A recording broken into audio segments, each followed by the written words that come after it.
Hello दोस्तों, एक बार फिर से स्वागत है आपका पढ़ो सेंटर पर। मैं हूं आपका साथी मनीष कुमार और आज आपके लिए लेके आया हूं एक नया टॉपिक, नए संसद भवन से संबंधित तथ्य। क्योंकि नया संसद भवन इस बीच चर्चा में काफ़ी ज़्यादा रहा, क्योंकि हमारे पुराने संसद को छोड़ करके एक नया सत्र जो विशेष अधिवेशन विशेष सत्र बुलाया गया था वो नए संसद से शुरू हुआ है और पहला बिल उसमें महिला आरक्षण से संबंधित पास भी हो गया है आज। तो उसका वीडियो आपको कल मिल जाएगा। तो आज देख लेते हैं नए संसद भवन से संबंधित तथ्य और देखेंगे कि पिछला जो हमारा संसद भवन रहा है उससे संबंधित तथ्य भी देखेंगे कि कब वो बना और इससे संबंधित तथ्य भी देखेंगे कि इसका निर्माण कब कैसे हुआ। तो चलिए शुरू करते हैं। ये फैक्ट का वीडियो है। इस नए संसद भवन से अगर प्रश्न बन जाते हैं तो पढ़ो सेंटर से जुड़े होने की वजह से मैं पूरी उम्मीद करता हूं कि आपके प्रश्न गलत नहीं होंगे। तो देख लेते हैं नए संसद भवन से संबंधित तथ्य। पहला पॉइंट है कि नए संसद भवन में पहले सत्र की शुरुआत कब हुई है। तो 19 सितंबर 2023 को यहाँ पर नए सत्र की शुरुआत होती है, जिसमें आपको सबसे पहला बिल रखा जाता है, महिला आरक्षण बिल। और उसके बाद नए संसद भवन का आकार कैसा है। तो नया संसद भवन का आकार त्रिभुजाकार है। आपने थंबनेल में देखा होगा, मैंने उसकी पिक लगा रखी है। उसके पीछे जो आपको गोल चक्र सा दिख रहा है वो पुराना संसद भवन है और जो आगे एक त्रिभुजाकार आकार दिख रहा है वो आपका नया संसद भवन है। और दोनों का एक सम्मिलित रूप बड़ा ही खूबसूरत निकल के आ रहा है। तो नई संसद भवन में लोकसभा का डिजाइन किसके द्वारा किया गया है। तो वो नई संसद भवन में लोकसभा का डिजाइन किया गया है। तो एक थीम के बारे में पूछा जा रहा है। अगर ये प्रश्न बन जाए कि नई संसद भवन में लोकसभा को किस थीम पर डिजाइन किया गया है, तो वो डिजाइन है राष्ट्रीय पक्षी मोर के पंख की तरीके से लोकसभा के ऊपरी परिदृश्य को दिखाया गया है वो थीम पे। तो उसका थीम हो जाएगा राष्ट्रीय पक्षी मोर। दूसरा, राज्यसभा को जो डिजाइन किया गया है वो किस थीम पर किया गया है। तो वो किया गया है राष्ट्रीय फूल कमल की थीम पर राज्यसभा उच्च सदन को डिजाइन किया गया है। अगला देखते हैं कि नई संसद भवन के सेंट्रल हॉल को क्या नाम दिया गया है। तो कॉन्स्टिट्यूशनल हॉल। जो पुरानी संसद भवन थी तो उसमें तो एक सीधा सा नाम था सेंट्रल हॉल, जहां पर संयुक्त बैठक होती थी। और यहां पर जो सेंट्रल हॉल है उसका नाम दिया गया है कॉन्स्टिट्यूशनल हॉल, संवैधानिक हॉल। और नई संसद भवन का जो एक महत्वपूर्ण तथ्य है वो ये है इसके 6 द्वार। इन 6 द्वारों को अलग अलग सांस्कृतिक विशेषता के तहत बनाया गया है और दर्शाया भी गया है। तो इन 6 द्वारों से संबंधित प्रश्न बन सकते हैं, स्टेटमेंट वाले बन सकते हैं या सीधा फैक्ट बन सकता है, क्योंकि ये सभी जानवरों पशुओं के नाम पर ही रखे गए हैं जो कि पौराणिक संस्कृति से जोड़ते हुए देखा गया है। और लगभग ये सभी धर्मों में इन पशुओं का, इन जानवरों का उल्लेख आता ही आता है। तो पहला है गज द्वार। गज द्वार जो है ये उत्तर नॉर्थ साइड की तरफ जो दरवाजा है, जो इस नए संसद भवन का गेट है नॉर्थ साइड की तरफ, उसको कहेंगे गज द्वार। जैसे आप थंबनेल में देखेंगे तो आगे जो बना हुआ है गज का आकार देखिए। अब गज का आकार, उसका मुंह छोटा होता है उसकी धड़ की अपेक्षा। तो उसी तरीके से जो नॉर्थ में गेट बनाया गया है उसको गज द्वार नाम दिया गया है, क्योंकि उसका मुंह फ्रंट पे आप देखेंगे थंबनेल में भी फिर से जाकर के देखिएगा कि उसका मुंह आगे, गेट जो है वो आगे छोटा है और बाकी त्रिभुजाकार जो है आकार पीछे की तरफ गया हुआ है। तो एक हाथी का ही एक आकार ऐसा हो सकता है, इसलिए उसको गज द्वार का नाम दिया गया है। और गज द्वार का नाम रखने के साथ इसको एक संस्कृति, एक कल्चर से भी जोड़ा गया है। वो क्या है? बुद्धि, स्मृति, धन और ज्ञान का प्रतिनिधित्व करता है गज। तो उत्तर दिशा की तरफ से अब हमारी संसद भवन में बुद्धि, स्मृति, धन और ज्ञान का प्रतिनिधित्व होगा। दूसरा है गरुड़ द्वार। गरुड़ द्वार ये ईस्ट की तरफ का दरवाजा है और ये गरुड़ के बारे में पौराणिक कथाओं में भी आपने पढ़ा होगा, देखा होगा कि ये गरुड़ भगवान विष्णु का वाहन है। और यह किसके प्रतीक है? तो ये शक्ति और धर्म के प्रतीक है। अगर यही आ जाए कि प्रतीक किस चीज़ के, तो गज द्वार किसके प्रतीक? तो बुद्धि, स्मृति, धन और ज्ञान का प्रतिनिधित्व। और गरुड़ द्वार शक्ति और धर्म का प्रतीक है। तीसरा हंसा द्वार या हंस द्वार कह सकते हैं, नाम इसका हंसा द्वार किया गया है। ये हंस के नाम पर रखा गया है और ये किसका प्रतीक है? आत्म प्राप्ति और ज्ञान का प्रतिनिधित्व करता है आपका हंसा द्वार। और हंस मां सरस्वती का वाहन भी है, तो ज्ञान तो मिलना ही मिलना है। चौथा है मकर द्वार। मकर द्वार ये पुराने संसद भवन का जो गेट नंबर 12 है उसी की ओर है। यहीं से सांसदों ने 19 तारीख को मार्च करते हुए प्रधानमंत्री नरेंद्र मोदी के नेतृत्व में नए संसद भवन में प्रवेश किया था। और मकर चूंकि जलीय जीव है तो जीव रक्षा से जुड़ा हुआ यह प्रतीक है, चौथा मकर द्वार का। पांचवा आ जाता है शार्दुला द्वार। शार्दुल पर्यायवाची भी है शेर का, लेकिन शार्दुला द्वार है और ये एक पौराणिक जानवर है जिसका शरीर शेर का है, पूरा धड़ा उसका शेर का है और सर घोड़े, हाथी और तोते का होता है, इनमें से किसी का भी। तो यह जनता की शक्ति का प्रतीक है शार्दुल द्वार। शार्दुल द्वार अगर मैचिंग में आ जाए तो शार्दुला द्वार किसका प्रतीक है? तो जनता की शक्ति का प्रतीक है। या यूं आ जाए कि जनता के शक्ति से प्रतीक नए संसद भवन में कौन सा गेट स्थापित किया गया है? तो शार्दुला द्वार। छठा इसका एक अंतिम द्वार कि अश्व द्वार। अश्व यानी घोड़ा, घोड़े का संस्कृत पर्यायवाची अश्व होता है और यह शक्ति और साहस का प्रतीक है। तो अब इस प्रकार से शक्ति, साहस और ज्ञान समृद्धि से संपन्न पूरे वास्तु, अगर हालांकि इसका उल्लेख नहीं किया प्रामाणिकता, लेकिन ऐसा माना जाता था कि जो पुराना हमारा संसद भवन था वास्तु के हिसाब से सही नहीं था, तो अब ये पूरी तरह से वास्तुगत तौर पे भी देखा जाए अगर इसको बिलीव करने वालों के लिए, तो ये बहुत ही अच्छा बना हुआ है। और भी तथ्य देख लेते हैं कि 19 सितंबर 2023 से पुराने संसद भवन को जाना जाएगा, यानी जो पुराना संसद भवन है अब उसको किस नाम से जाना जाएगा? अभी तक तो इकलौता संसद भवन था तो उसे हम संसद भवन कह लेते थे, लेकिन अब उसको किस नाम से जाना जाएगा? तो उसको संविधान सदन के नाम से जाना जाएगा। याद रखिएगा, संभावना है कि यह प्रश्न बन जाए। दूसरा इस स्लाइड का देखते हैं पॉइंट कि संसद भवन में एक नई परंपरा शुरू करते हुए क्या किया गया? एक डिजिटल बुक रखी गई है जिसमें संसद भवन में काम करने वाले सभी श्रमिकों का पूरा परिचय संजो कर रखा गया। एक बहुत अच्छी पहल मानूंगा मैं इसे, क्योंकि श्रमिकों, कोई भी बिल्डिंग बन जाती है, हम उस बिल्डिंग के बारे में व्याख्या करते हैं, उसकी सुंदरता देखते हैं, उसकी उपलब्धि देखते हैं, लेकिन कभी भी उस बनाने वाले की तारीफ नहीं होती है, जिन्होंने श्रम किया, जिन्होंने अपनी कला का प्रदर्शन किया। जब वो आकार ले लिया तो फिर हमने उस आकार की तारीफ तो करी, लेकिन उस बनाने वाले की तारीफ नहीं होती है, उसमें मेहनत करने वालों की नहीं होती है। तो ये भारत सरकार की तरफ से एक बड़ा अच्छा पहल किया गया कि एक डिजिटल बुक रखा गया है और उस डिजिटल बुक में उन सभी श्रमिकों के और उन सभी कारीगरों के नाम दर्ज हैं जिन्होंने इस संसद भवन का निर्माण में योगदान दिया है। ये बहुत ही अच्छी पहल है। और संसद भवन को डिजाइन किसने किया है? इस संसद भवन को, यानी कि जो वर्तमान में संसद भवन है उसको किसने डिजाइन किया है? निश्चित ये प्रश्न आ सकता है। तो आर्किटेक्ट विमल नहीं होगा, बिमल पटेल जी ने इसको डिजाइन किया है, आर्किटेक्ट बिमल पटेल ने। और पुरानी संसद भवन को किसने डिजाइन किया था? आप सोचें, अभी उस पर भी आएंगे। अगर आपको अभी पता है तो अभी आप कमेंट कर दें। अगला है कि नई संसद भवन का निर्माण कार्य कब शुरू हुआ था? 2019 में। और ये बहुत बड़ा रिकॉर्ड रहा कि 21 माह में इतना बड़ा संसद भवन बनके तैयार हो गया पूरी तरीके से, कोई अब निर्माण कार्य इसमें बाकी नहीं है।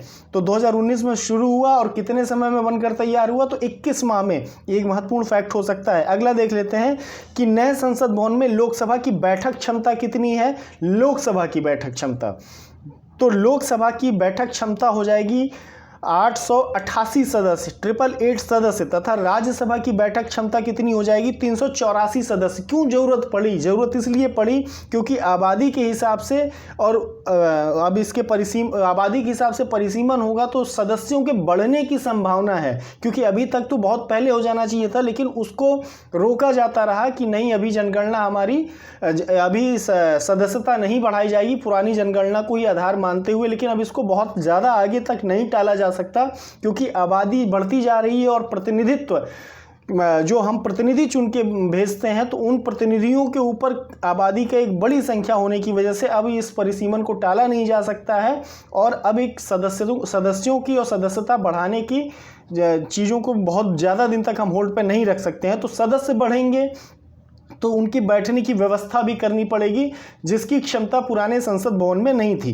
तो लोकसभा में सदस्य कितने? 888, और राज्यसभा के 384 सदस्यों के बैठने की व्यवस्था इस नए संसद भवन में है। और इस प्रकार अगर संयुक्त बैठक हो जाती है तो कुल कितने सदस्य हो जाएंगे? 1272 1272 सदस्य हो जाएंगे संयुक्त बैठक की, इसकी क्षमता है। तो ये 888 अलग बैठक, 384 अलग बैठक, इसके बाद अगर संयुक्त बैठक हो जाती है तो 1272 सदस्यों के भी बैठने की व्यवस्था है। और इस नई संसद भवन के निर्माण में कितना लागत आई है? तो 971 करोड़ रुपए की लागत आई है। और इसका क्षेत्रफल, कितने क्षेत्रफल में फैला हुआ है ये? तो 64,500 वर्ग मीटर में ये नया संसद भवन बन के आपका तैयार हुआ है। और नई संसद भवन में एक विशेष कई तकनीकों का प्रयोग किया गया है, जिसमें एक हरित निर्माण तकनीकी का प्रयोग किया गया है, जिससे कि विद्युत की जो खपत पिछली संसद भवन में होती थी उसके तुलना में 30% कम विद्युत खपत होगी। तो रोशनी की पूरी परावर्तित रोशनियों का उपयोग करके काफ़ी ज़्यादा बेहतर तरीके से बनाया गया है ताकि विद्युत की खपत बहुत कम हो सके। तो इसकी आगे देखेंगे इसके स्ट्रेटजी के बारे में कि क्या क्या और नई चीज़ें ऐड की गई हैं।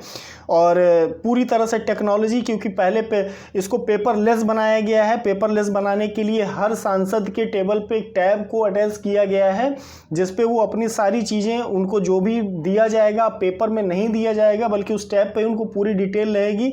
जैसे कि कोई भी विधेयक आता था तो उसकी डिटेल कॉपी बांटी जाती थी। जब बजट आता था तो पूरा ट्रक में भर के आके सभी सांसदों को बांटा जाता था। तो अब ये सारी चीज़ें उस पेपरलेस सदन बनाने के लिए उस टैब पे ही अवेलेबल होंगी।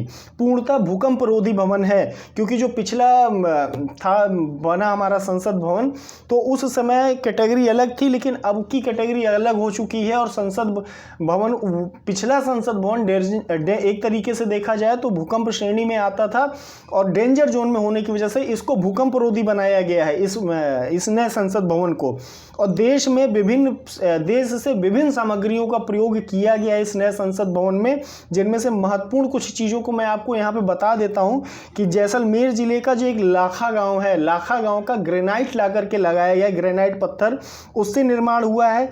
नागपुर से लकड़ी लाई गई है, जहाँ पर उन लकड़ियों पर मुंबई के कारीगरों ने काश्तकारी डिज़ाइन किया है, डिज़ाइन उकेरा है, और शिल्पकारों ने, काश्तकार कह रहा हूँ, शिल्पकारों ने, माफ़ करिएगा, तो मुंबई के शिल्पकारों ने उस पर डिज़ाइन बनाया है। जैसे अभी आप अंदर नहीं जा सकते हैं, क्योंकि अगर उसको देखना चाहें तो अगर टीवी पे आपको लोकसभा या राज्यसभा की जो चल रही है अभी पिछले, अब तो आज समाप्त हो गई क्योंकि एक दिन पहले ही अब स्थगित कर दिया गया है सत्र को, तो उसका समापन कर दिया गया। तो अब जो है आप वीडियोस यूट्यूब वगैरह पे जाके देख सकते हैं कि जब वो भाषण चल रहा है तो आप देखेंगे तो बड़ी खूबसूरत नक्काशी की गई है। तो मुंबई के कलाकारों ने किया है, और लकड़ी कहाँ से लाई गई है? नागपुर से लाई गई है। और धौलपुर के सर मथुरा से बलुआ पत्थर लाए गए हैं, बलुआ पत्थरों का भी प्रयोग हुआ है। और उत्तर प्रदेश के भदोही जिले की कालीन अब भारत के संसद भवन में भी बिछाई गई है, क्योंकि अभी उत्तर प्रदेश के भदोही के कालीनों को कहा जाता था कि व्हाइट हाउस में बिछाई जाती हैं यहाँ की,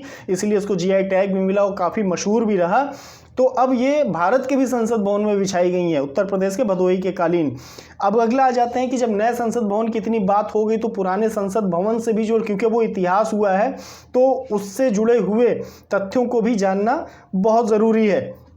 तो अब जो है देखेंगे पुराने संसद भवन का, तो 1911 में होता यह है कि राजधानी परिवर्तित होती है। कोलकाता से कहाँ लाई जाती है? कोलकाता से लाई जाती है दिल्ली, स्थानांतरित की जाती है। और स्थानांतरित करने के क्रम में फिर यहाँ पर जब नई राजधानी बन गई, तो चूंकि पुराना सदन अब जो है संविधान सदन कहा जाएगा, क्योंकि संविधान सभा की बैठक हुई और हम भारत को संविधान प्राप्त हुआ था आज़ादी के बाद, तो वो संविधान, पुराना संसद संविधान सदन कहा जाएगा। और 1911 की बात कर रहे थे हम कि जब राजधानी परिवर्तित होती है तो नई राजधानी बनाने की ब्रिटिश शासन की नीति रहती है, जिसके तहत नई राजधानी बसाने के लिए एक आर्किटेक्ट थे सर एडविन लुटियंस और हर्बर्ट बेकर। इनको जिम्मेदारी दी जाती है कि अब नई राजधानी को डिज़ाइन करिए कि कैसे बसाया जाएगा।